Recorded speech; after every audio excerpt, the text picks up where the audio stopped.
All right. So I don't even know if you can hear me. My CPU usage is rocketing up above 100. But before I forget, I just want to get this over. So yeah, I have several bases that were basically made off of one splice one shot. Now normally I would open Serum 1 and just make my own patch, but when I started this, I actually wasn't going to. I had the idea of Lummox already. I knew I was going to end up calling something Lummox, but as I was fucking around, I kind of progressed to a point where I liked where it was sounding, and I decided that this was slammy enough to call Lummox. But anyway, I took that one shot and resampled it a bunch of times and added, I think this is, yeah. I took the one shot, put a Serum FX comb filter on it at either 98 or 63 hertz, something under 100. This is just to high pass everything under 60, kind of make sure that it doesn't have any sub bass going into it. Yeah. This is a dry wet rack that is saved in my library. Made to just kind of mix channels together.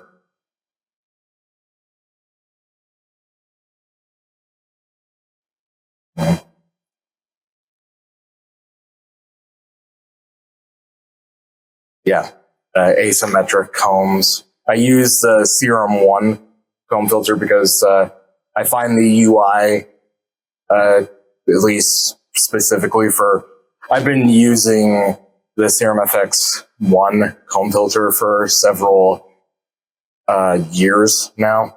So I'm just more used to this UI. Plus it helps translate to older projects that I'm still working on, because obviously Serum FX existed before 2025. Yeah. After that's a kilohertz clipper with a knee of 6 decibels.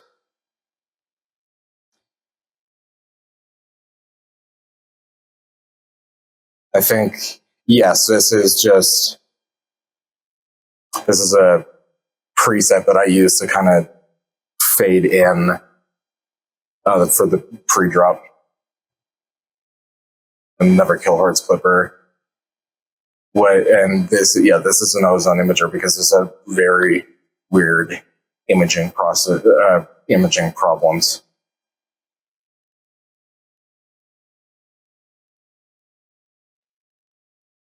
So I think what I ended up doing is I ended up using the Ableton bounce to separate track.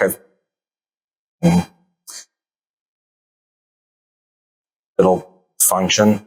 Yeah, bounce the new track and basically took that process sound and put it in either drop 1 section B or drop 2 and added more shit onto it. Now for the distortion, I used this free plugin, this free saturation plugin called Barrier. It's very unique and I use it on a lot of my projects. I don't want this to go on for too long because it was a simple question. But yeah, basically just a lot of stuff that you can find in Serum FX and Serum FX 2, the kilohertz essential bundle, noteworthy stuff that I tend to use. Not as frequently as Serum FX and the kilohertz essential bundle, but barrier, camel crusher, sausage fattener. Sausage fattener isn't free unless you want to pirate it. Yeah, and then all of these are going into this bus. And that opened up on my other display. Yeah, this is just making sure that I wanted this to. This was basically. I am very obsessive compulsive when it comes to the visual aspects of these. I like sound designing, but I do tend to use my eyes a lot more than my ears, which I know is not how you're supposed to do things, but it's the cool thing about producing is you can do it however the fuck you want. So, yeah, this is a very resonant high pass. So, and I use the Ozone. I use the Ozone individual plugins because of the gain match feature. If Neutron had the automatic gain matching feature, I would be using those instead for a lot of it. But yeah, see, I've got gain match enabled, recover sides. Then the Serum FX 2 reverb. Okay, it didn't save what preset this is, but it is an original preset with a modified low cut of 60 and that high cut of 100, which is actually as high as it will go. And another Kilohertz clipper. So that's the effects group for Lummox as of January 15th, 2026. It's still very raw, and I'm not sure what else I can do with it. I might try to smooth it out more. I don't know. There's a lot on my mind right now.